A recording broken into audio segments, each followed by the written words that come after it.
All right. So happy day of first fruits tomorrow. So I want to go over all of this. We are on the 7th day of the Feast of Unleavened Bread today. So make sure you chomp down all of that delicious unleavened bread that you guys have made. But tomorrow will be the day of first fruits. So we want to explain again how we got and how we're doing this. So the first question to ask, I should not have had unleavened bread before I say this. Tahag or not tahag? Okay. So we'll actually look at a little bit of text here. Let me let someone else in. La, la, la. And the Lord spoke to Moshe, saying, speak to the people of Israel and say, this is Leviticus 23, okay? Speak to the people of Israel and say to them, when you come into the land that I give you and reap its harvest, you shall bring the sheaf of the first fruits of the harvest to the priest, and he shall wave the sheaf before the Lord so that you may be accepted. On the day after the Sabbath, that's the weekly Sabbath, the priest shall wave it. And on the day when you wave the sheaf, you shall offer a male lamb a year old without blemish as a burnt offering to Jehovah. And the grain offering with it shall be 2/10 of an ephah of fine flour mixed with oil, a food offering to the Lord with a pleasing aroma. And the drink offering with it shall be of wine, 1/4 of a hin. And you shall eat neither bread nor grain, parched or fresh, until the same day. So in other words, you don't get to eat your new crops yet. You cannot eat your new crops until after the day of first fruits. Until you have brought the offering of your God. It is a statute forever throughout your generations and all your dwellings. So I copied that out of the ESV, the English Standard Version, which is probably the most popular evangelical version today. And it has this title there on it, and it says the Feast of First Fruits. So they have done all of the research necessary because they are experts in understanding Torah, and they have labeled this the Feast of First Fruits. So anywhere in that paragraph that I just read to you, did you guys hear me say the word feast? Nope. It's not in there. That's why you didn't hear me say it. But if you were to go to verse 4 above that, it says, these are the appointed times of the Lord, the holy convocations, which you shall proclaim at the appointed time for them. Well, the section above that says Passover. Then I go to 21 and it says, you shall make a proclamation of the same day. You shall hold a holy convocation and you shall not do any ordinary work. It's a statute forever in all your dwelling places throughout your generations.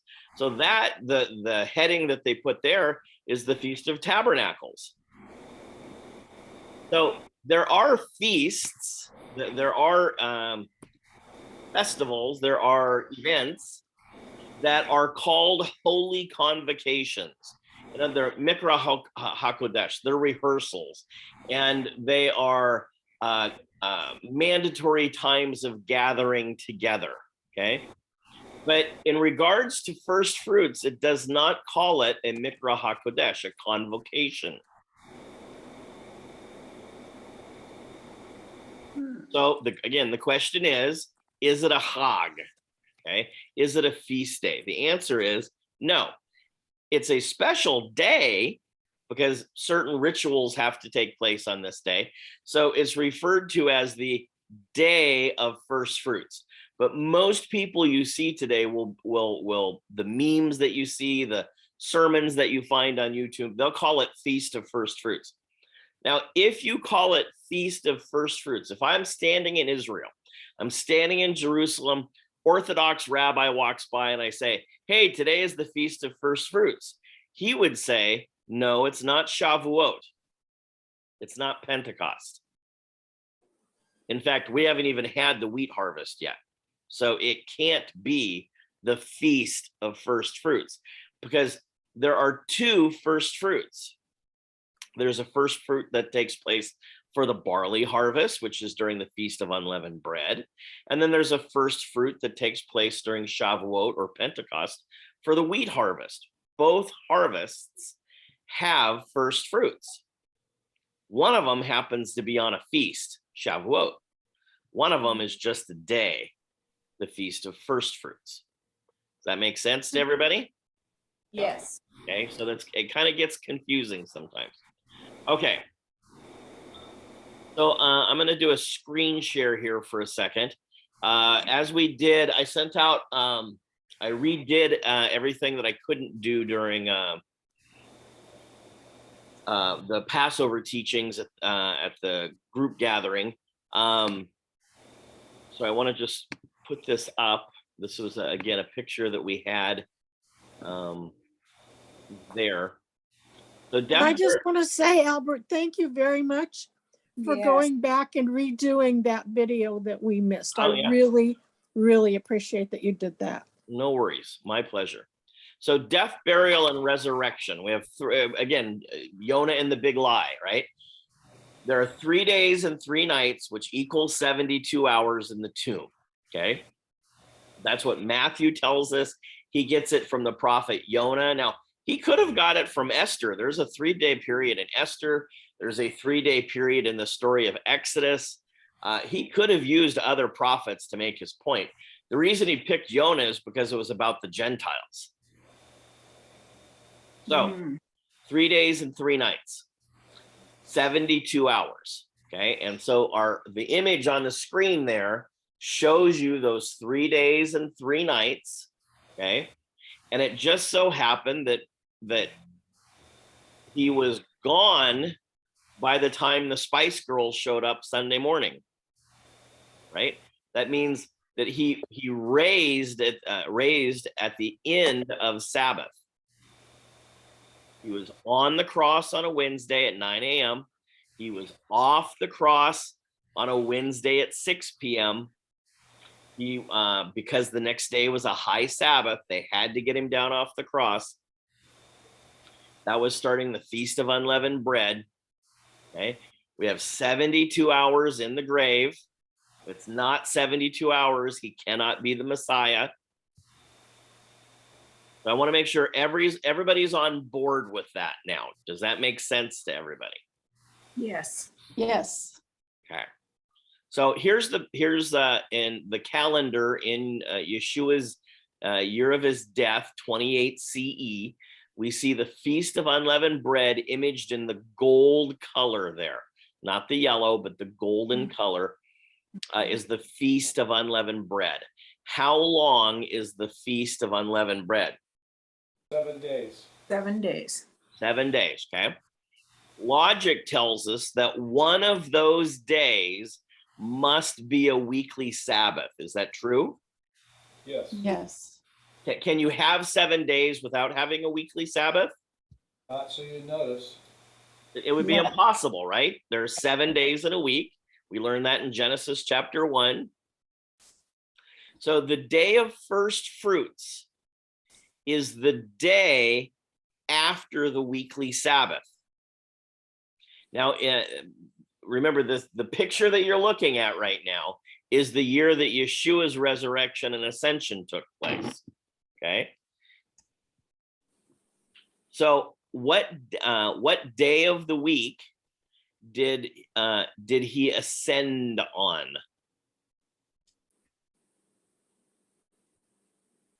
Or put another way, what day of the week was first fruits on? Sunday evening? It'd have to be on Sunday, wouldn't it? Because it's the day after the weekly Sabbath. So you can never get around that. Okay. What day will first fruits always start on? Sunday. Sunday. Yeah. It has to be on a Sunday. Yeah. Because it's the day after the weekly Sabbath. Now, if it was the day after a high Sabbath, it could start on any day of the week. Right? Because high Sabbaths can occur on any day. Everybody following that? Yes. Yes. Okay. Now, remember when we did the Passover project, especially a couple years ago, but I mentioned it this year too. We had this thing called the quartodecimans. This is the old way of saying the 14thers. Okay. Excuse me. Sure. So the 14thers were the people that wanted to keep Passover on the 14th of the first month of the lunar calendar. And the Hellenized Jews and the Gentiles that were coming into the church, they kind of voted against the 14thers because they wanted, they didn't like Jewish things. They didn't want Jewish dates on their calendar. They didn't want to use a lunar calendar. They wanted to use their calendar, Roman calendar. And so they created this holiday called Easter. And they stuck it on a very specific date. If I remember right, it's the Sunday after the vernal equinox or something like that, right? First Sunday after the vernal equinox. And so that's where everybody sticks Easter now, okay? What the quartodecimans were saying is, no, all the way back to the apostles, everybody was keeping this on the 14th of the month of Aviv. That's what Jesus did. That's what the Torah teaches. It's what all of the apostles did. It's what all of the disciples did. It's what all of the early church did, until the Gentiles come in and they want to do it their way. They want to do it the Roman way or the Greek way, okay? So Constantine decrees Sunday as the day of rest on March 7th, 321. I want to read you just a couple little paragraphs here about this. On this day in the year 321, Constantine decreed the day of the sun as a day of rest. Roman Emperor Constantine I, known in history as Constantine the Great, may be considered one of the most influential rulers of antiquity and can claim the greatest impact on modern society of any Roman leader.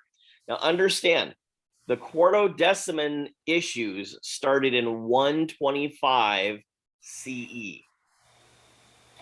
And it molded, and they discussed it, and they had conferences about it, and they argued about it until Constantine. All Constantine did was codify what they were already doing. He just put it in writing. For it was Constantine who was instrumental in converting the Roman Empire to Christianity, and who therefore shaped the cultural and religious destiny of Europe and beyond. His adoption of the Christian faith during his 30-year reign as emperor is shrouded in mystery. He did not declare himself a Christian until a relatively advanced age. I think it was actually his deathbed. And was supposedly only, supposedly only baptized on his deathbed. But his leadership was defined by a gradual process of accommodating and promoting the religion that had for so long been oppressed. In 313, Constantine made a hugely significant pronouncement in the Edict of Milan that stated citizens should be allowed to practice the religion of their choice, and specifically banned the subjugation of Christian worshipers.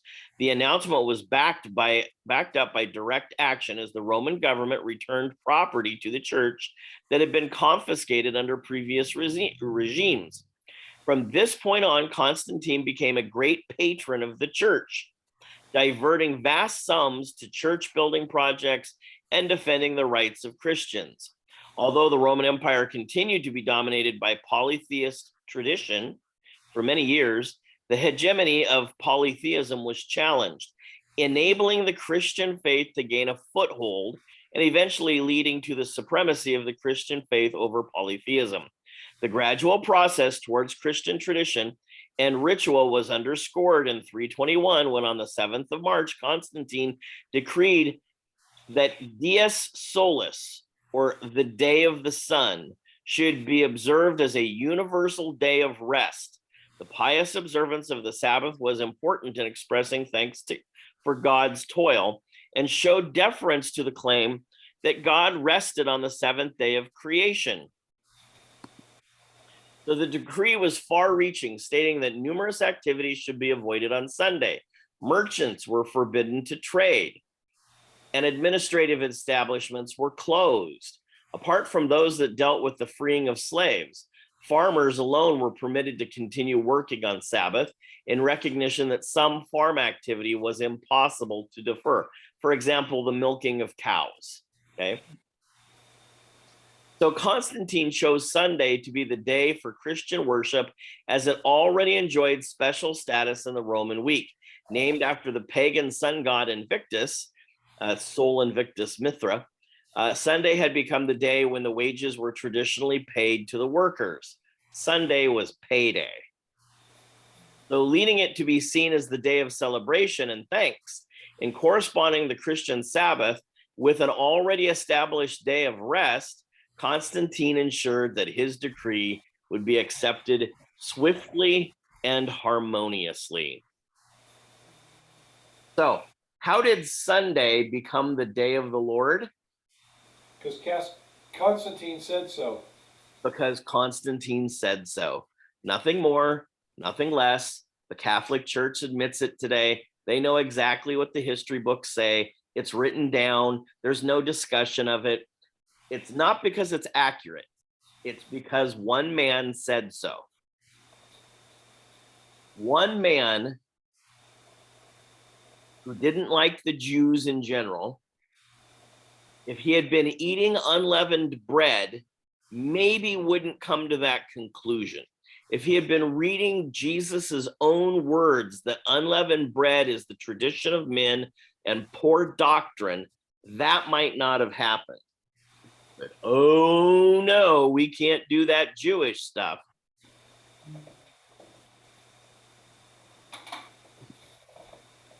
Now, in the Passover week, here we have, I'm still on screen share. So this is Israel's escape during the Passover and the days of unleavened bread. So you can see it starts on the 14th or late night 13th there. 14 through 21 is the days of unleavened bread. We have Passover on the 14th, Feast of Unleavened Bread starting on the 15th, High Sabbath ending on the 21st. It's exactly the same calendar as Yeshua's Passion Week. Just like we can plot out using the Gospels, we can plot out everything that happened during the Passion Week on a calendar. So we can do the same thing during the original Passover. They're the same week. Okay, I'm going to stop the screen share for a second here. Okay, so we have a high Sabbath that starts the Feast of Unleavened Bread. We have a high Sabbath that ends the Feast of Unleavened Bread. So day 1 and day 7 are high Sabbaths. The intermediate days, the days in between those high Sabbaths, are called Chol HaMoed, which means intermediate days. In the Exodus, they rested on the weekly Sabbath. They did not work or march. 3 days between then and the seventh day is the feast of 3 days between then and the seventh day of the Feast of Unleavened Bread would have been first fruits. They go through the Red Sea, which is a metaphor of baptism from death to light, a picture of resurrection. The high Sabbath, they sing the song of Moses on day 7 and they get new life. There are a set of each day of the Feast of Unleavened Bread does have Torah readings that goes with it, kind of traditional readings for each day, as well as Haftorah readings. Usually on, I think it's the last day today, it would be the Song of Moses, would be the traditional reading, because this is when they went through the Red Sea. Now, the command in Scripture, and Yehovah spoke to Moshe, saying, speak to the people of Israel and say to them, when you come into the land that I give you and reap its harvest. So we're talking about the first time they're coming into the land. When you come into the land and you reap its harvest, because it already had stuff growing wild, And you shall bring the sheaf. That word sheaf there is the word omer, of the first fruits of your harvest to the priest, and you shall wave the sheaf or the omer before the Lord, so that you may be accepted. On the day after the Sabbath, the priest shall wave it. Leviticus 23, 9 through 11. Okay, so let's do a little pop quiz on those verses there. Leviticus 23, 9 through 11. Why is this offering presented?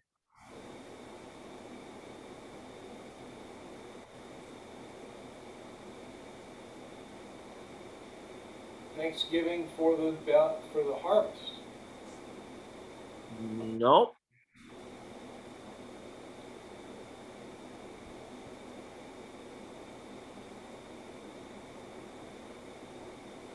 There's some noise going on. What is that? Let's see if I can figure it out. You guys focus, read the verses.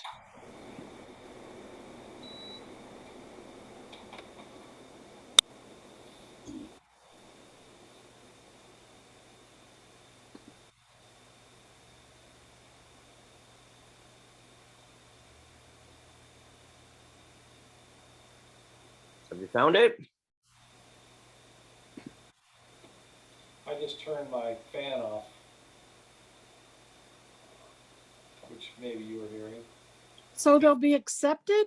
So they will be accepted. That's right. That's what the text says, right? And You- Simon was saying it might be a wave offering. Yeah, so so it is a wave offering. That's true. Other verses, I think King James might even say a heave offering. Okay. So the point of the wave offering is not this. You're not waving it side to side. It's not a palm branch. Okay. The wave is going up and down. So that's why it's also called a heave offering. You're lifting the offering up. Okay.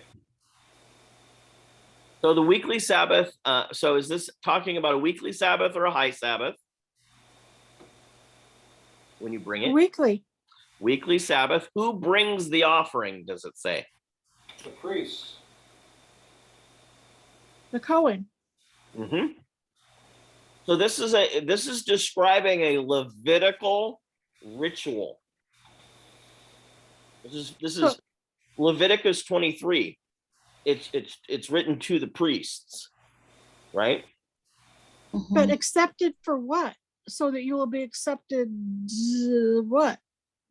That's a really good question. Let me know when you get the answer to that.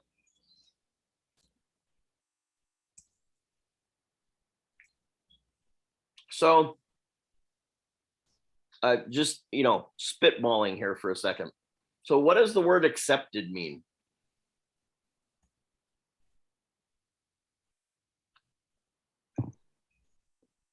Not rejected.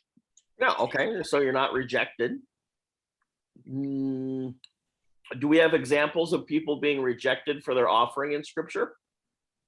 Yeah, Cain and The Abel. sons of Aaron. Absolutely. Okay. So this offering is, first of all, it's the first offering of the year. I don't know, maybe it's the entry level offering for the year. Whatever it does is it seems to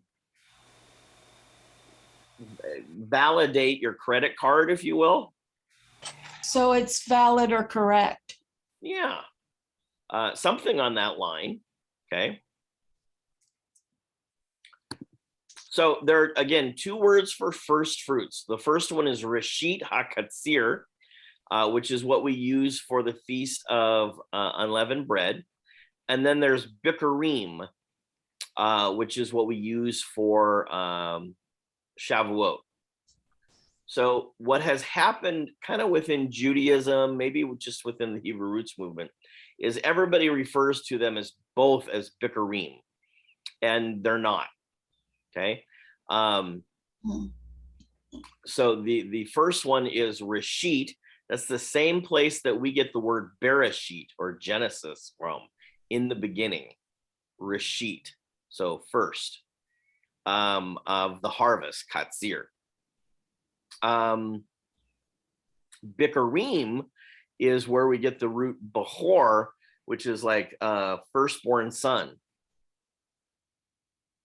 Still first, but they have different connotations to them. So we get Yom HaBikurim, the day of first fruits, and Hag HaBikurim, the feast of first fruits. Okay, that's how Judaism separates them. But again, the first one, if it's the day of first fruits, that's going to refer to the barley harvest or unleavened bread. The Hag HaBikurim is going to refer to the feast of first fruits, which is Shavuot. So today we are discussing the day of first fruits, not Shavuot, okay? Because Shavuot hasn't happened yet.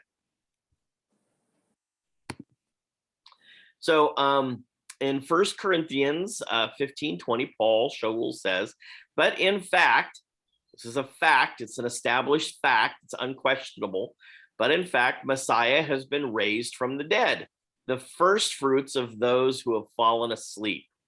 Now, fallen asleep is a euphemism. What does it mean? Dead. They're dead. Okay. So Yeshua died, Yeshua raised from the dead, okay, as first fruits. Give me just a second to let someone in here.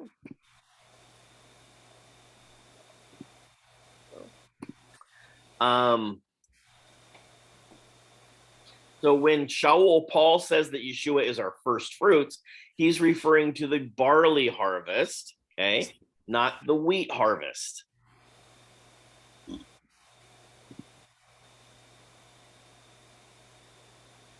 So the first fruits ceremony, this comes out of the Mishnah Torah, in the Mishnah tractate Bikurim 3:2-9, it says it gives a vivid account of the first fruits offering ceremony in the period of the Second Temple. So in the early morning hours, the people gathered in the open squares of the district towns and started their journey to Jerusalem, singing, "Arise ye and let us go up to Zion, unto the Lord our God." The people walked in procession, headed by an ox, whose horns were wreathed with gold and silver, and his head with olive branches. Now let's pause for a second and think this through. Is there anything in Scripture that said when we read those verses that we had to put gold and wreaths on an ox? Nope. No. Is there anything that said don't? Nope. Nope. Okay. So if I wanted to do that, could I? Sure. Absolutely. Okay. We call that beautifying a commandment. Okay. So this was an important festival for them. And so, pardon the analogy, but if they wanted to put up Christmas lights, they could. If you want to deck your house, great. Okay. If you want to deck your ox, knock yourself out. Okay. But that's a tradition. Does that mean that everybody had to do it? No. No. See, this is how we discern between tradition and commandment. The pilgrims were accompanied by musicians playing the flute. Rich people took their first fruits in baskets of silver and gold, while the poor carried them in wicker baskets made of peeled willow branches, which they gave to the priest together with the first fruits. The baskets contained the choicest fruits and had pigeons perched on top. These were sacrificed at the temple. At the outskirts of Jerusalem, the procession was met by the temple prefects and the treasurers, and the pilgrims were escorted amid the cheers of the populace to the Temple Mount. There, the choir of the Levites welcomed them with the chanting of Psalm 30. Originally, everyone who could recite the confession did so by himself. However, in order not to shame those who did not know the text and might therefore refrain from offering the first fruit, it was ordained that all people repeat the confession as it was read to them by the priest. So I guess you could put that in the loving your neighbor category. So the flute would play before them until they reached the Temple Mount. When they reached the Temple Mount, even King Agrippa would take the basket and place it on his shoulder and walk as far as the temple court, When he got to the temple court, the Levites would sing the song, I will extol you, O Lord, for you have raised me up, and you have not let my enemies rejoice over me. Psalms 30, verse 2. The birds tied to the baskets were offered as whole burnt offerings, and those which they held in their hands they gave to the priests. You can read more about this in Deuteronomy 26, 1 through 10. It says, and it shall be when you come into the land which Jehovah your God is giving you as an inheritance, and you shall possess it and dwell in it, that you shall take some of the first of all of the produce of the ground, which you shall bring from your land that Jehovah your God is giving you, and put it in a basket and go to the place where Jehovah your God chooses to make his name abide. Now remember, we're in Deuteronomy now, not Leviticus. Leviticus was written to the priests. It told them what to do. Now he's speaking to us. It's telling us what to do. You shall go to the one who is a priest in those days and say to him, I desire to today to declare to Jehovah your God that I have come to the country which Jehovah swore to our fathers to give us. Then the priest shall take the basket out of your hand and set it down before the altar of Jehovah your God. Now, is it okay if we fill that basket with Easter eggs?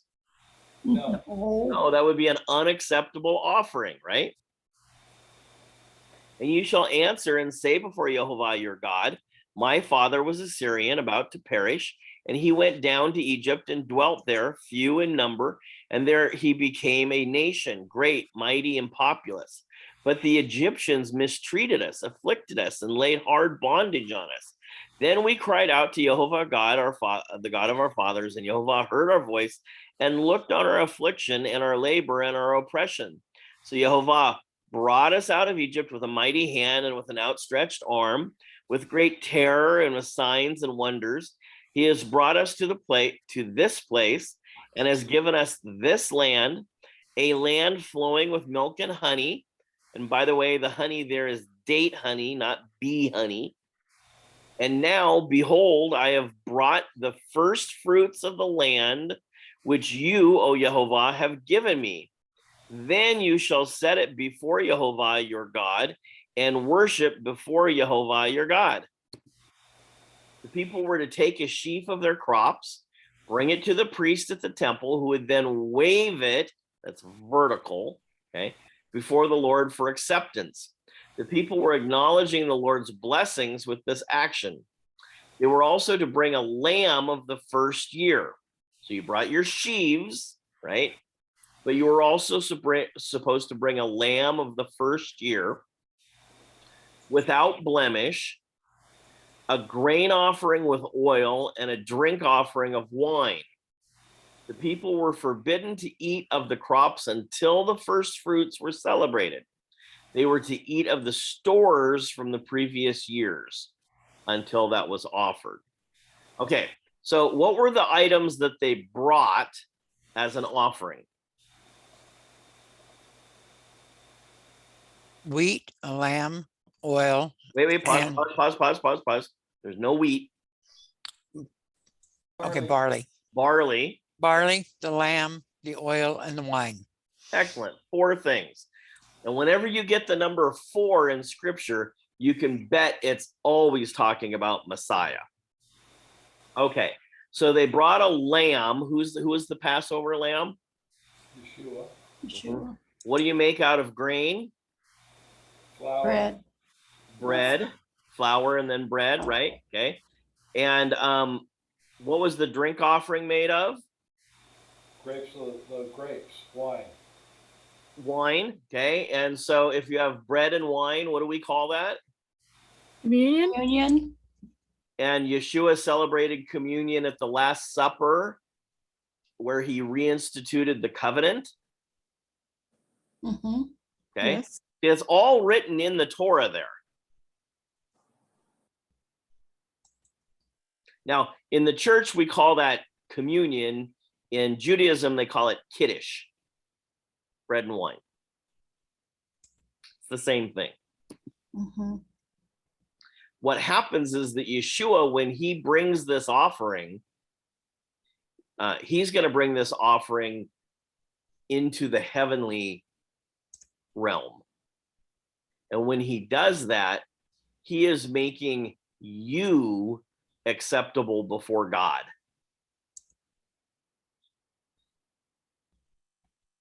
Are you, let's start, let me go back a second. Are you acceptable to God? We are sinful. Yeah, that's right. The wages of sin is death. Okay. What you and I all deserve, what the whole planet deserves, is death. Right? We talked Okay. about that at Passover, right? Mhm. Okay. So the problem in the world is death. The problem isn't so much sin, because we have a whole sin management system available to us here in Scripture. We can manage sin. Okay. What we have no control over was death. Yeshua enters into heaven as our high priest, and the first thing he does is he brings, because he's going into the land, the first thing he does is he brings a first fruits offering, which makes acceptability possible for the world. We have now become acceptable Now or then? when he did that. When he did When he went into heaven. We'll talk about it more in a second. okay. So first fruits marked the start of Israel's grain harvest and the beginning of the count of the Feast of Weeks, Pentecost. The Feast of Weeks took place 49 days after the first fruits, so it's the 50th day. Again, we read about this, Leviticus 23, 15 and 16, and you shall count for yourselves from the day after the Sabbath, from the day that you brought the sheaf of the wave offering, 7 Sabbaths shall be completed. So what's 7 times 7? 49, 49 plus 1 day, 50. 50 days. That's what Pentecost means. Pente means 50. Okay. So you count 50 days to the day after the 7th Sabbath. Then you shall offer a new grain offering to Yehovah, a new grain. Yeah, you're going to offer wheat then. Okay. So since this marked the beginning of the counting of weeks, it's known as Sefirat HaOmer, the counting of the measure, or the counting of the sheaves, the counting of the Omer. So when do we bring the offering? The first fruits offering of barley? The day after, Day after the weekly Sabbath. That's right. That's the thing I need to drill into you guys. Okay. Now, back in Yeshua's day, there was a huge argument between Hillel and Shammai, the Pharisees and the Sadducees. One said, bring it on the day after the weekly Sabbath. The other said, bring it the day after the high Sabbath. Okay.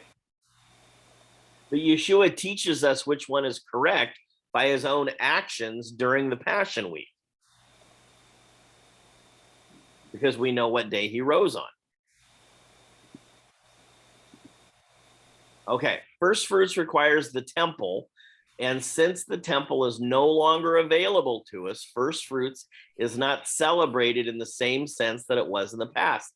In the temple days, both the people and the priest would celebrate first fruits. The priest would set aside a portion of their barley field to be the sheaves used for the harvest. This barley field was cultivated solely to be used for the first fruits harvest. The Sanhedrin, the ruling council of 70, who headed the nation, would have been responsible for that field. So in the evening on Aviv 15, at the start of Nisan 16, 3 Sanhedrin priests came from the temple to cut the first fruit barley harvest. With 3 sickles and 3 baskets, the men would prepare to cut down the harvest to be presented in the temple. The bundles of barley had already been prepared for the Sanhedrin members chosen to harvest the crop. As the sun was setting and the new day began, Aviv 16, the men asked questions to those present.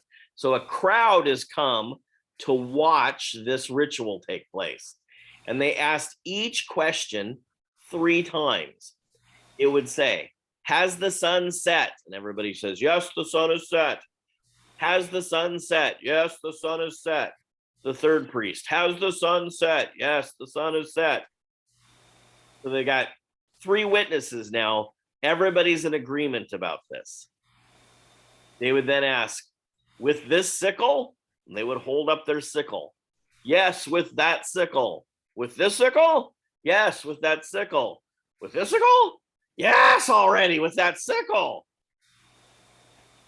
Into this basket? On this Sabbath?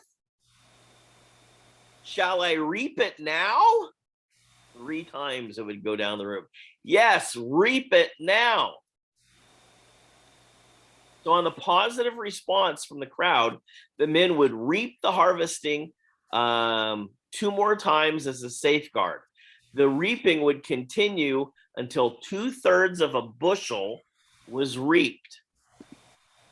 In other words, they got extra just in case there was a problem. The 3 baskets of barley were then taken to the temple to be threshed with rods, as opposed to ox-powered sledges, to preserve the barley heads. The barley was then parched in a flame and winnowed in the wind to remove the chaff. The barley was then milled and sifted until it was very fine. According to the Talmud, the inspectors should be able to stick their hands into the barley flour without any flour sticking to their hands when it was removed. You'll find that in Menahot 8:2. So in other words, they'd have this big bag of flour, big bowl of flour, and they would thrust their hand into it. And when they pulled it back out, no flour could be attached to it. On the more, How and can that's that how, be? huh? How can that be? It's flour, it's gonna stick. Not necessarily. It depends how fine it is. So on the morning of Nisan 16, the work of the barley harvest first fruits were presented to Yehovah in the temple. 1 omer, or 5 pints of barley, was mixed with 3/4 pint of olive oil, along with some frankincense. This bread was the first fruits offering. The priest would wave this before the Lord, burning some and giving the rest to the Levites. And again, the wave is a vertical wave, not a horizontal wave. The priest would celebrate the feast of the first fruits for the whole nation. And each individual family would also celebrate, since Israel was a farming community dependent on the land to produce its wealth. Israel's farming families would prepare for the yearly first fruits celebration at the same time they were preparing for Passover. When the families came to Jerusalem, they were prepared to celebrate 3 festival days: Passover, unleavened bread, and first fruits, since they were celebrated in a 1-week period, the 14th through the 21st of Aviv or Nisan.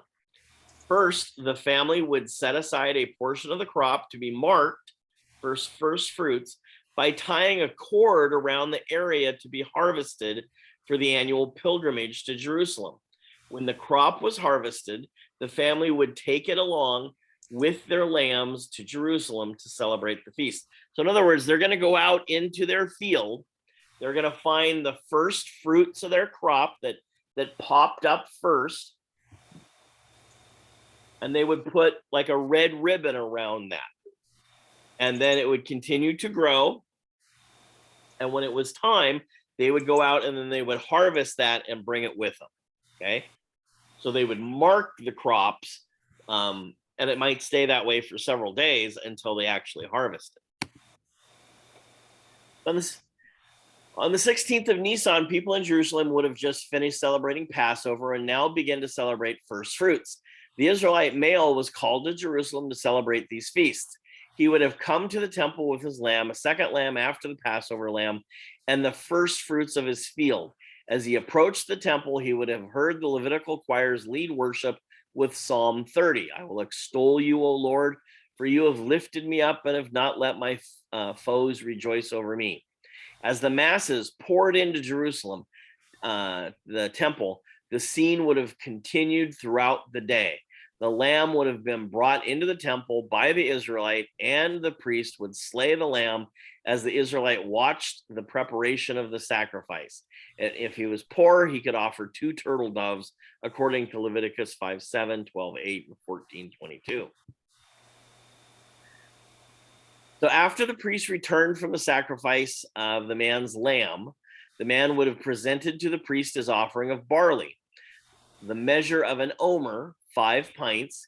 He would then say, I declare today to Jehovah your God that I have come to the country which Jehovah swore to our fathers to give us. As the priest received the basket of grain, he would then begin to wave it before Jehovah, and the Israelites would now say, my father was a Syrian about to perish, and he went down to Egypt and dwelt there, few in number. And there he became a nation, great, mighty, and populous. But the Egyptians mistreated us, afflicted us, and laid hard bondage on us. Then we cried out to Jehovah, God of our fathers, and Jehovah heard our voice and looked on our affliction and our labor and our oppression. So Jehovah brought us out of Egypt with a mighty hand and with an outstretched arm, with great terror and with signs and wonders. He has brought us to this place and has given us this land, a land flowing with milk and honey. And now behold, I have brought the first fruits of the land, which you, O Jehovah, have given me. The priest would then set the basket down in front of the altar and cast a handful of grain onto the fire. The Israelite would then worship Jehovah as prescribed in Deuteronomy 26, and the Israelite would then have left the courts and returned to his waiting family. Now, do we have a temple today? No, No. Can we fulfill this commandment? no. Not really. Okay. We can observe the day. We can remember the day. We can, Hosea teaches us that the sacrifices are now done by prayer, by the lifting of hands, without malice. We could pray about this today. We could even give a gift to the Lord today. But what is celebrated now more than anything is what we call the counting of the Omer. Everybody focuses on that. So from the first fruits, Israel was commanded to count off 7 weeks until the Feast of Weeks, Shavuot. Now, some of this has to do with what I guess we could call a stock buyback option. So the purpose of first fruits is to demonstrate to man that God is the owner of all your wealth. He gives us the ability to attain success by returning to the Lord the first of our produce. And I'm sure you guys learned this in church. What part of your income was the tithe? Top. It was the first. It was the top, right? Yeah. So before you pay all your bills, you pay this first, right? So we are acknowledging the source. God declared that the first fruits of the land was his, including the firstborn of the livestock. Even the donkey was required to be redeemed. The firstborn son was also to be redeemed according to the law.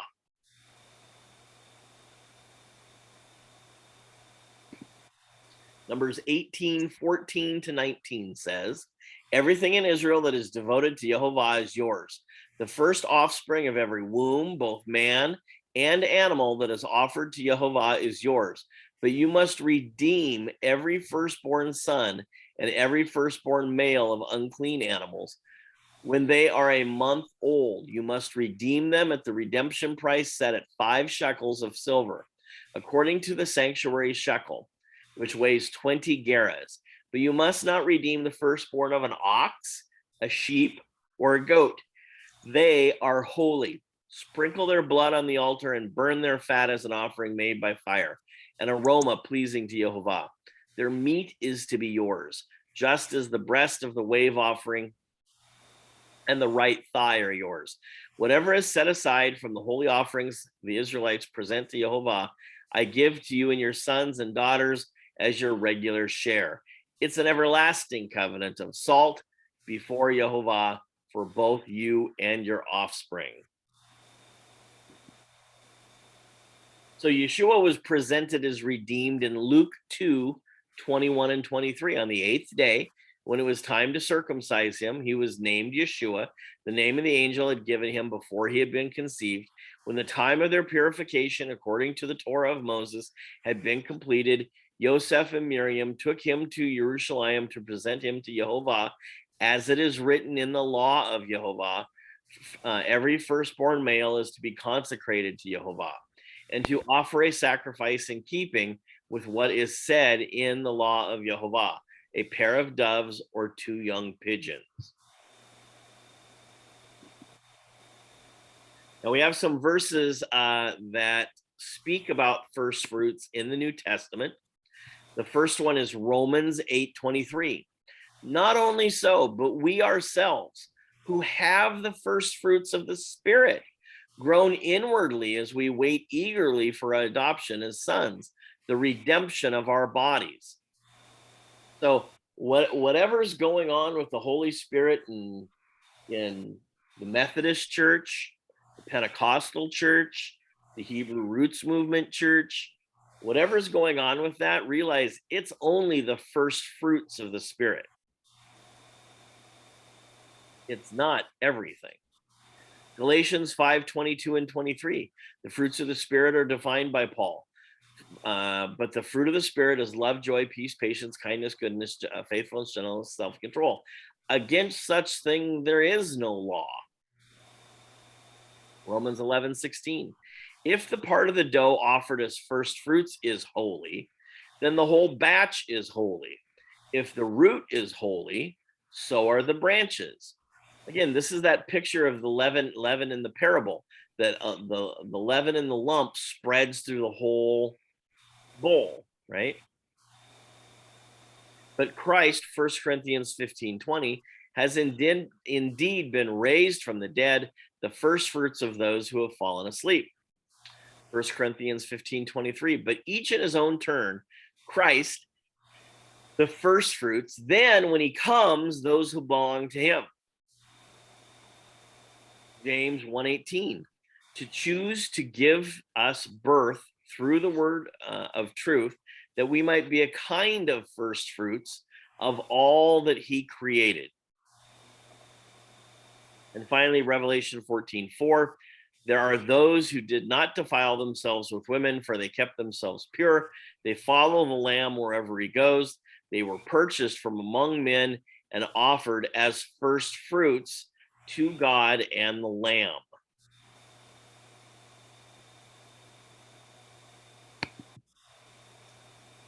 So, Sunday, Aviv 18:28 CE, when Yeshua rose early on the first day of the week, he appeared first to Mary Magdalene, out of whom he had driven 7 demons. That's the NIV version. Okay, look, we see the same thing in Mark 16:9. When Yeshua was risen early on the first day of the week, he appeared first to Miriam of Migdol, out of whom, parentheses, he had cast 7 devils. So remember that Hebrew and Greek do not have punctuation. There are 0 punctuation marks in either language, okay? So changing the comma after risen and rereading the sentence gives us something different. So let me read the Mark one. Now when Yeshua was risen, comma, the first day of the week he appeared, first to Miriam and Migdol. Now let me read it the NIV's way. When Yeshua rose early on the first day of the week, comma, he appeared first to Mary Magdalene. You see the difference? He is not saying that he rose on the first day of the week. What's the first day of the week? Sunday. Sunday. It is not saying that he rose on the first day of the week. This is where the problem arises with the Sunday church. First day of the week is Sunday. That's correct. So listen to what it says. When Jesus rose early on the first day of the week,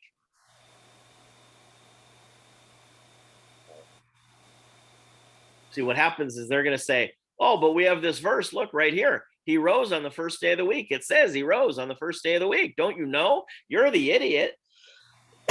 You Hebrews can't read your own New Testament.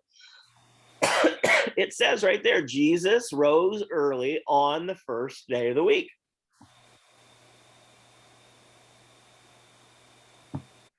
But here's the deal.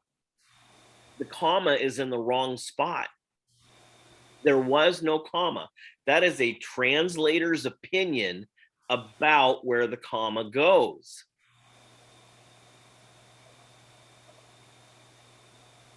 So if I change the comma, now when Jesus rose early, comma, on the first day of the week, he appeared to Mary.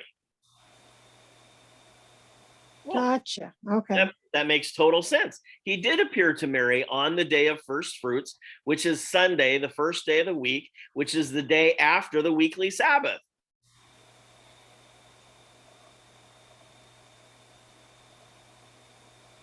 But way back at the Edict of Milan, when they started changing all of this, they were trying to get it to fit the venerable day of the sun, Sol Invictus Mithra.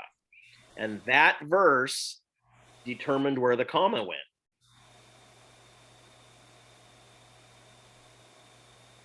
Bad people.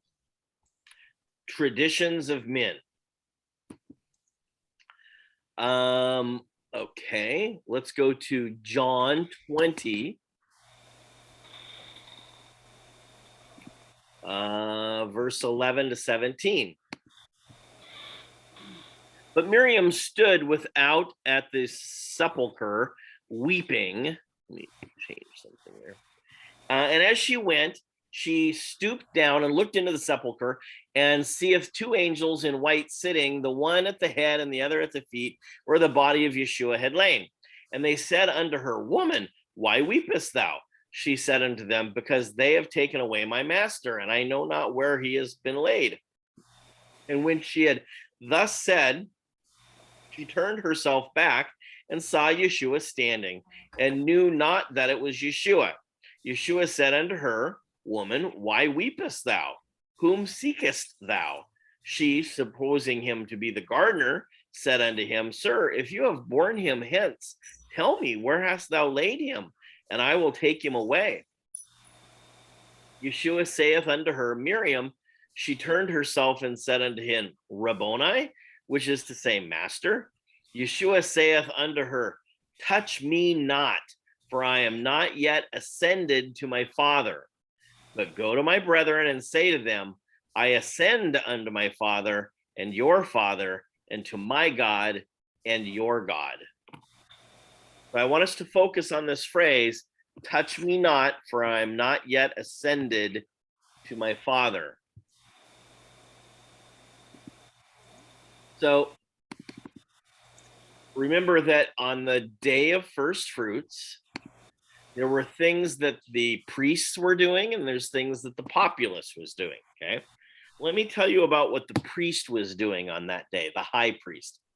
From the marking of the barley until the presentation in the temple on the morning, the Kohen Agadol was in seclusion in the priest's chambers. Basically, he's stuck down in a dungeon underneath the temple. At 3 p.m., Yeshua dies on the cross. There is a non-astronomical darkness that comes over the land. After the lambs are put in the oven, the Kohen Hagadol and his entourage cross the Kidron Valley Bridge to the Mount of Olives, where the barley was grown. They mark 10 standing shocks of barley, 1 omer each, just like we did back on our farms. They return to the temple. They've been marked, but they're not cut yet. The high priest remains in seclusion until the day of first fruits. Harvest of the barley was done in the faint light after sunset, after the weekly Sabbath. It was taken to the temple for processing and baking. The high priest remained in the chambers until after the first fruits offering was made. No one was allowed to touch him. The point is that he's playing the role. Yeshua is playing the role of high priest. And these are all rituals that were well known among the Levites and the priests and the people of the day, that the high priest was down in the belly of the earth for 3 days.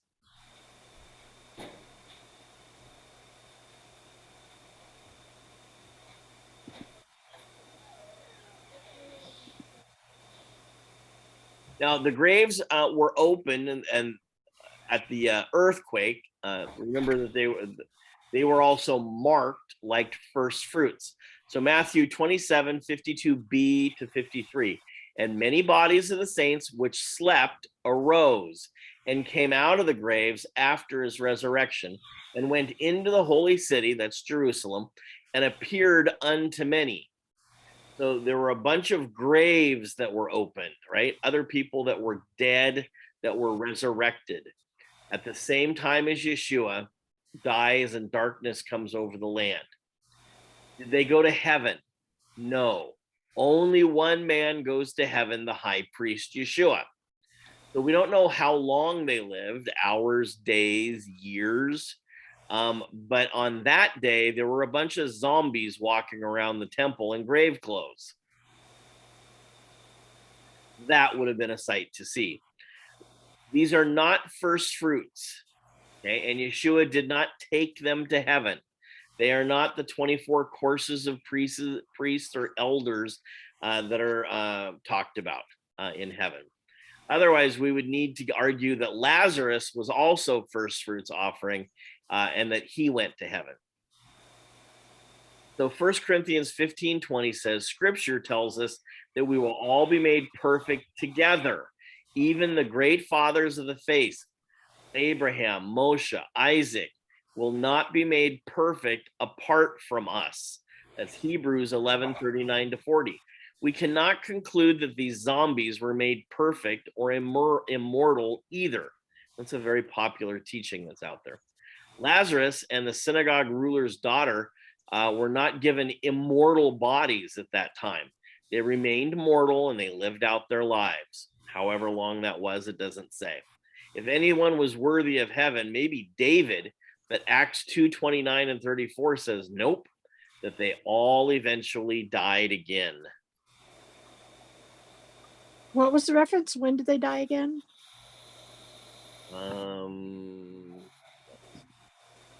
Second. Acts 2:29 and 34. Thank you. So Yeshua presents himself as the first fruits offering as the high priest of heaven in the order of the Melchizedek. Hebrews 9:25. Nor did he enter heaven to offer himself again and again, the way the high priest enters the most holy place every year with blood that is not his own. Yeshua, as high priest, entered into the heavens where the Father's at. Remember that the tabernacle was merely a copy of what was in heaven, okay? There's an altar in heaven, just like there's an altar on earth, okay? And he enters into the heavenlies and offers his own blood as that firstborn lamb on that altar in heaven. That's why it's forever. He only had to do that once. It's forever. The high priest, the problem with the high priest, it says this in Hebrews, the problem with the high priest is they kept dying. So you need a new high priest, and then you need a new high priest, and then you need a new high priest. And that's why she couldn't touch him, because he hadn't gone yet to make that offering. Exactly. Okay. So he says, do not touch me, which really it's the word cling. It's about motivations. It's like, you need to let me go, but that doesn't stand the smell test, because he comes back and he insists that they touch and cling him. Maybe from a woman's perspective, maybe you just want to hug this guy, but that's not the time to be touchy and feely. It was about his state of holiness and cleanliness as the high priest. The fact of the matter is that if they would have touched him, they probably would have died. When you say he's gone to heaven, now you've talked about how when we die we don't go to heaven because heaven is heaven on earth, right? It's the kingdom. So what's the difference here? Okay. So Paul tells us that there are three heavens, right? So in Genesis, it talks about the birds of the sky. Okay. And we have all witnessed birds in the sky. Is that true? I hope you all have. They're beautiful and wonderful. Birds aren't real. Oh God, he's starting to sound like Bart. So the birds of the sky in Genesis, that word for sky is the same word for heaven. This is why Paul says there's three heavens. There's the sky, there's space, and then there's the place of eternity where God lives. All three are referred to as heaven, but only by context would you know which one it is. Now, we have yet, it's possible, but we have yet to find any birds in space other than on the Muppets. I think on the Muppets there was a bird in space once, but I'm going to discount that. Okay. So when we die, we go to Sheol. Okay. Sheol is the grave. When my dad died, I put him in a coffin and I stuck him in the grave, and he's still there today. Okay. Hasn't moved an inch. Dad's still there. Okay. We all go to Sheol when we die. Then at some point, there's going to be a resurrection where we leave that and we are raised from the dead. Then we all walk into the millennial kingdom of Christ here on earth. That help? What if we're cremated? Well, since everybody in those caskets is going to be ash anyway, all of the people that died at Suleiman's hands during the Crusades that were burnt in fires and giant graves of mass graves, thousands of years ago, they're all sand right now. God can bring them back. What if you're frozen? The only person And that the will have thaw. the only person that'll have to deal with that is Captain America, and we know it's good. Okay, so What if you're lost in space? 2022. Oh, Did God speak the world into existence? I think he can give you a new body. Yeah. So 20 2022. This is an unusual year on the lunar calendar. Okay. The 7th day of Hag Hamatzot, unleavened bread, is the weekly Sabbath this year. So that makes Sunday the day of first fruits. So today is the Sabbath. It's the 7th day of the Feast of First Fruits, the Feast of Unleavened Bread. First fruits starts the day after. So that's tomorrow. So it's the only time in all of these models that first fruits happens outside of the Feast of Unleavened Bread. So like in Yeshua's year, it happened on the 3rd day he rose, right? That's the 3rd day of the Feast of Unleavened Bread. Most of the time, the feast, the weekly Sabbath, is going to fall in the first 6 days. It's rare for it to fall on the 7th day. And when it does fall on the 7th day, that means the Feast of First Fruits is going to be the day after the Feast of Unleavened Bread. That's what's happening this year. Why is that significant? I just want you to understand that that on a lunar calendar, everything is moving. So it's not always going to be the same. And if you're expecting that, why is it significant? Well, there's I don't know, 1 billion or so people on the earth that can't figure out that Easter isn't first fruits.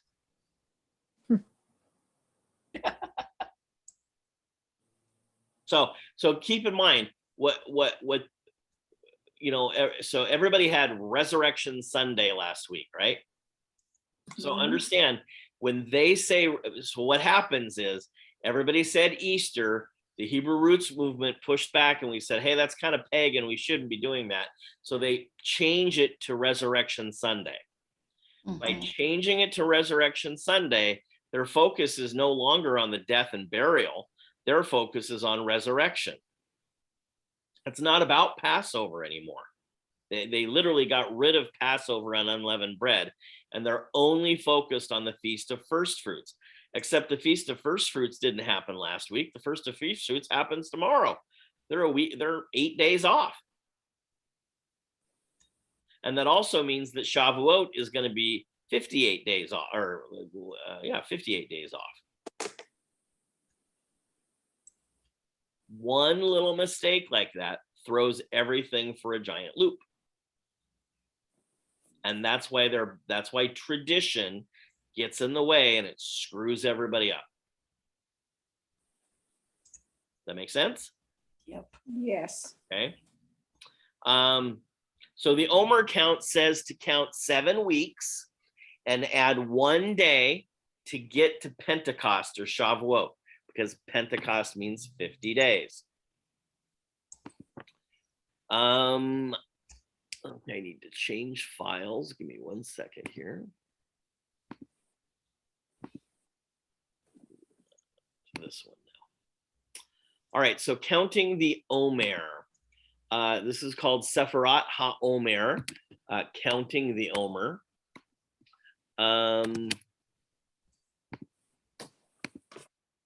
So you'll also hear it called Yom Hanafat. Yom Hanafat HaOmer, the day of waving the sheaf. Okay. Remember, it's always going to be on a Sunday because day 1 always starts the day after the weekly Sabbath. So when the temple stood, this day marked the official announcement of the grain harvest, Deuteronomy 16:7. And the sheaves of the barley were cut and brought to the temple as a wave offering, Leviticus 23:9-14. This day also marks the beginning of the 50-day count to Shavuot, Pentecost, or the Feast of Weeks. Yom Hanafat HaOmer is counted as day 1, and Shavuot is counted as day 50. There are different methods of counting the 50 days. According to some, the commandment, and you shall count for yourselves 50 days, means to simply observe the 50th day of Shavuot, while others actually declare out loud the number on each of the 50 days. A medieval Karaite Jewish practice combines 2 different methods of declaring the daily count. The first method is the counting of 7 weeks. Each day, the number of the week and the number of the day of the week are declared. So, for example, this is the first day, on the first day, you would say, this is the first day of the first week. The second counting method uses an overall number for each day. In this method, day 1 is the first day, and day 25 is the 25th day. So these 2 methods are used to satisfy the commandments to count 7 weeks, Deuteronomy 16:9, as well as the commandment to count 50 days, Leviticus 23:16. So typically what I've always done is I say, this is the first week of the counting of the Omer and the first day of the first week of the counting of the Omer, something like that, okay? So I actually proclaim it every day. I have friends that put numbers for their profile picture every day on Facebook. So the point is to remember, okay, to actually do whatever it takes to remember what day it is, okay? How you do it, I'm not so concerned about that. We haven't made a ruling as a congregation. If you want to count 1 through 50, that's great. If you want to say this is the first day of the 3rd week, that's totally fine.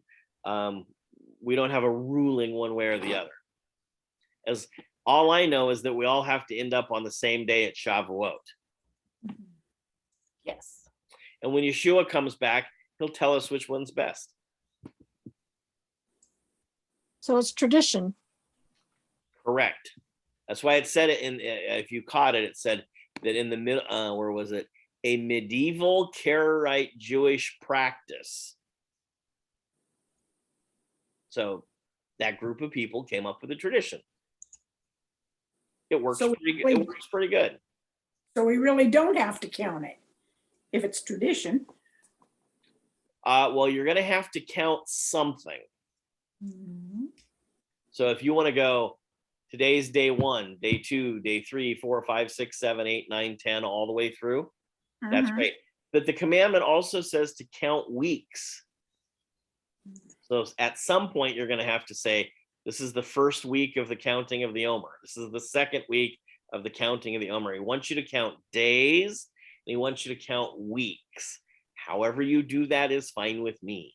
Okay. And that's starting tomorrow at sunset. Tomorrow is the day of first fruits, and Or is it tonight? it would be day 1. And I forget, there was a discussion about this. We decided it was the evening that you The- started counting. Yeah, it was you count on the evening. Correct.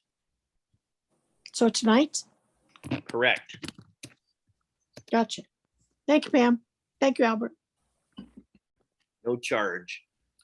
Okay, so what's an omer? An omer, or a sheaf, is the ancient Hebrew measure equal to 1/10 of an ephah. It is also the sheaf that's offered on the day of first fruits at the temple, was called the omer. So how do I keep the commandment? Count. There is a really cool device. Let me screen share this for you. That you can find on Etsy for sale. It's this little round thing here, and you move the inside track, and it clicks to day 1, day 2. So every day or every evening, you can just move this around until it gets all the way over to day 50. Okay. You could also just put a giant X on your calendar if you want. Okay. Again, there's no right or wrong way to do the counting. The important thing is that you are counting. The Torah itself in Leviticus 23, 15, and 16, and Deuteronomy 16, 9 to 12 states that it is a commandment to count 7 complete weeks from the start of the grain harvest, ending with the festival of Shavuot on the 50th day. One thing that I think you start to take notice of is just how long 50 days is. We are called, remember that we are called to count Sabbaths, okay?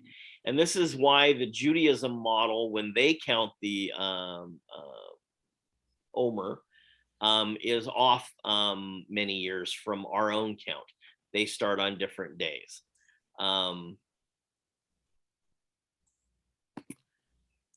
Psalm 69 was often recited because it has 49 words.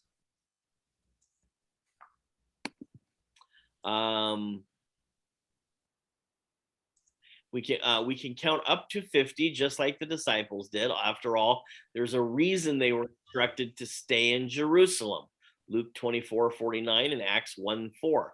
And there is a reason they knew so easily that Yeshua HaMashiach ascended, Acts 1:3, on the 40th day.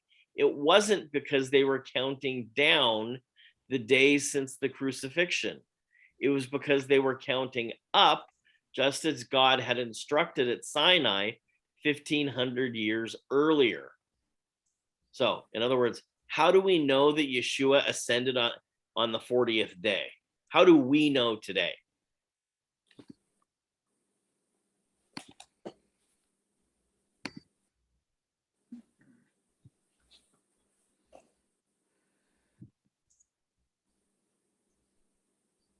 We count. No. Christians today don't know it. Christians know that he ascended on the 40th day. They don't count. How do we know? Sure they do. How do I used to count. Well, you're odd. It started in grade school. right? Okay, so again, how did they know that it was the 40th day? This is why Christianity gets it wrong. Okay, the only reason they know is because the text tells you. They read it. Where? What it says 40 days in the Gospels. But the bigger question is, how did the disciples know? Oh, I see where you're going. Torah? Yeah, because they were counting the Omer, and they got to day 40 and poof, he was gone. You know what happened on the 40th day of the counting of the Omer? Because that's what their culture did. They counted the Omer. And that was a big deal that Yeshua disappeared on that day. But it's not just because the text says so. It says so because there was something going on in the background that they understood. Now remember that counting the Omer is a bridge. It connects Passover to Shavuot. In the Hebraic mind, it is all one giant feast. I did not know that. I'm confused. So Yeshua rose on the 40th day? He ascended to heaven. Remember, well, he rose on first fruits, and then he came back and he hung out with the disciples for 40 days. I did not know that. Okay. Might want to read that scripture this week. I better, yes. So counting is a powerful practice and deeply human thing. We count lovers, calories, sheep at night when we can't sleep. It's a ritual known as counting the Omer, Sefirat HaOmer in Hebrew. The Torah instructs us to number off every day of the 49 days that separates Passover, our festival of freedom, from Shavuot, the day that we celebrate the receiving of the Torah. Like all biblical holidays, all three, Passover, Omer, and Shavuot, and Sukkot as well, they have agricultural connections.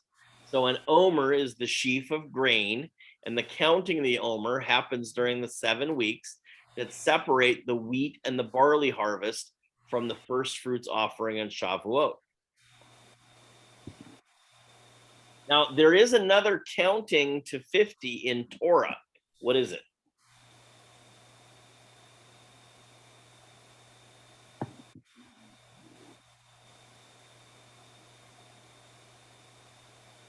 Isn't it the Jubilee?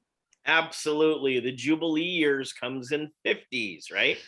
And you count 7 sevens of sabbatical years. And when you get to 7 sevens, that's 49 years. The next year then is a Yovel or a Jubilee year, okay? So this is a distinct pattern in Torah, and it's pointing us to something larger. Now, you only have to count the Yovel years every 50 years. You get a Yovel, right? So basically once in a lifetime.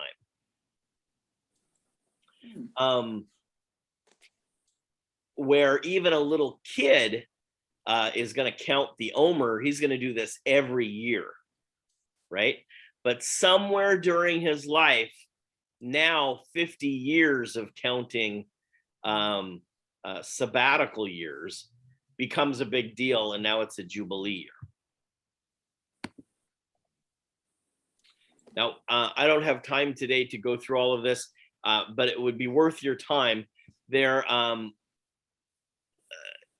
maybe we'll do this next year. So Yeshua goes to heaven as our first fruits offering, but he comes back and he hangs out with the guys for 40 days. And there are several kind of important appearances that he makes. Just offhand, can you guys think of a couple appearances that he makes? Road to Damascus? Road to Damascus, Thomas, Doubting Thomas. He actually, during this time, appears to like 500 people. So during the counting of the Omer is when all of this was taking place, during the first 40 days of the counting of the Omer. So those would be good things to focus in on your reading during this, the next 50 days, is what was going on in Yeshua's life during the counting of the Omer, to make it a little bit more, maybe have a little bit more connection to it. Okay. So what's the significance of him going on the 40th day and then us counting off 10 more or 9 more or whatever? Great question. I don't know that there's any super deep meaning to that. I've not found it yet, and I haven't found anybody that talks about it.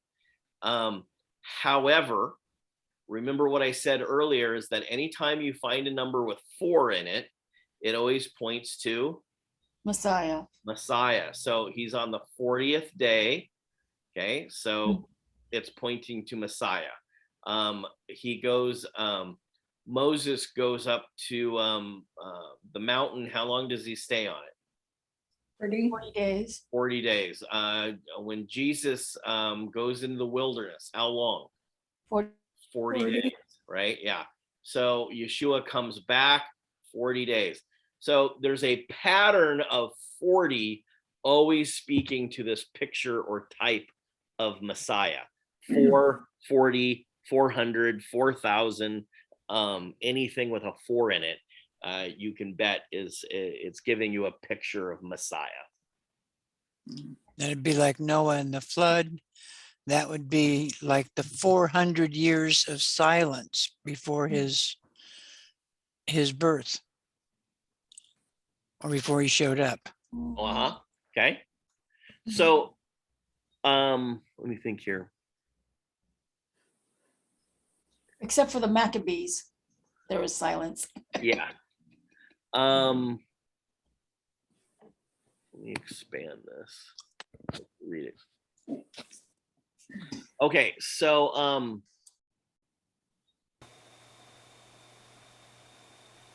in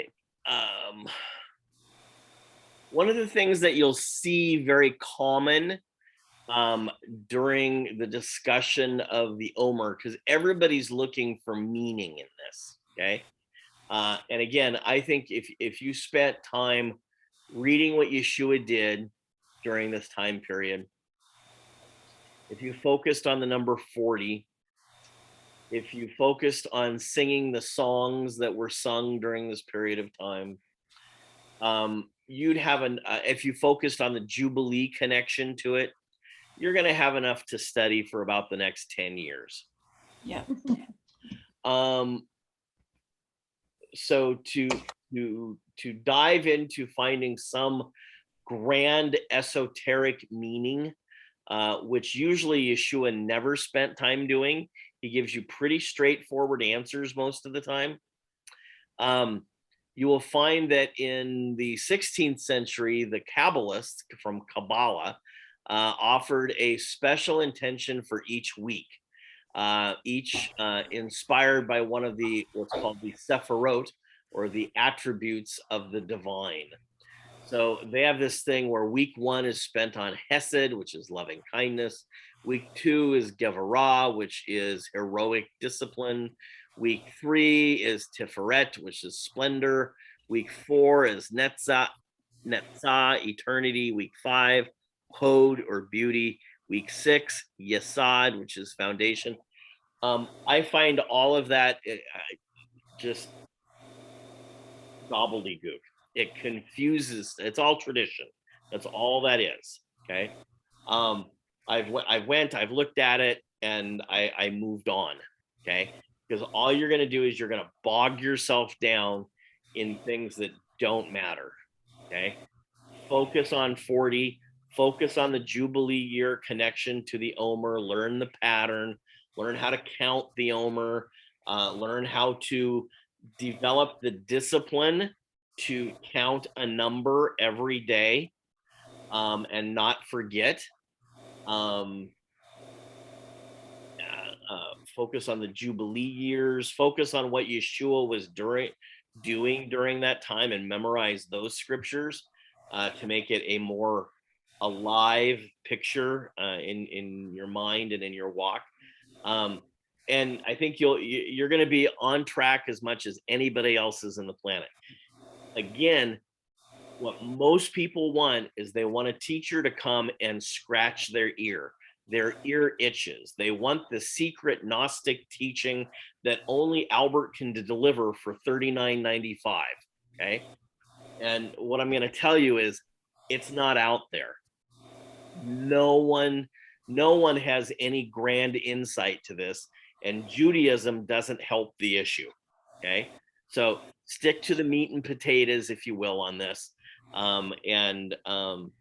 You know, if God wants us to know more, he will open this up to his prophets and to his teachers, and it will go around the world at an unbelievable rate of speed. But we're just not there on this right now. Okay. There are other things. I mean, you know, we've done deep dives on, you know, honor and shame. We've done deep dives on the feast. We've done deep dives on all sorts of different issues in scripture, cosmology, in deep dives into Genesis and tradition and things like this. This is just, it's a big giant question mark that everybody's kind of trying to figure out. Okay. So I guess what I'm saying is be wary of all of the teachings out there about this. Because as a semi shepherd, I don't want the sheep getting hurt and bogged down with bad doctrine. So what songs, do you know where you can guide me? I've been searching, but what songs are sung during the counting of the Omer? Here. What was it? Song 60 that had 49 words in it. I would start with that one. Songs sung during.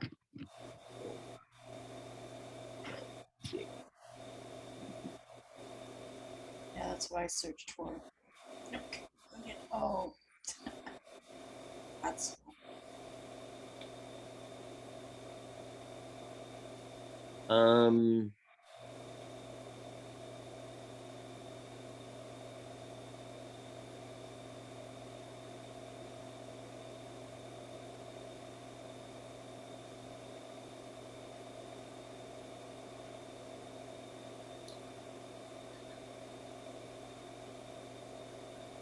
Yeah, I don't see a list right now. I'll see what I can come up with you. There is something else I just thought about this that you will see. It's called Log Ba'omer, and it's the halfway point. Again, it's just kind of a tradition. Log Ba'omer, and it doesn't have any act. My computer changed it to leg boomer. Log Ba'omer. It's a tradition put out by Judaism. It means you're halfway through the count. And if I remember right, it's attached to something like don't get haircuts during this time or something. It's been a long time since I looked at that. But again, it's not a scriptural thing. It's just a tradition there. Okay. Any questions that have popped up of value regarding this? Everybody knows to start counting tonight. Yep. We count weeks and we count days. At the end of that, we end up with day 50, and that means that is, you could go look at your calendar, and you can now on your own, because you are big boy disciples, you can project where Shavuot's going to be, on what day it is. It will fall because we're at the end of the 7 days of unleavened bread. First fruits even adds another day to that. It starts the next day. We're going to be late into June, Mhm. which is also going to put Sukkot late Later, yeah. into our rainy season. That's why everybody's talking about wanting to do a hotel instead of camping outside, because it will probably, at least in our state, be extremely rainy at that period of time. I do have one other quick question. Let me know. Let me stop recording here.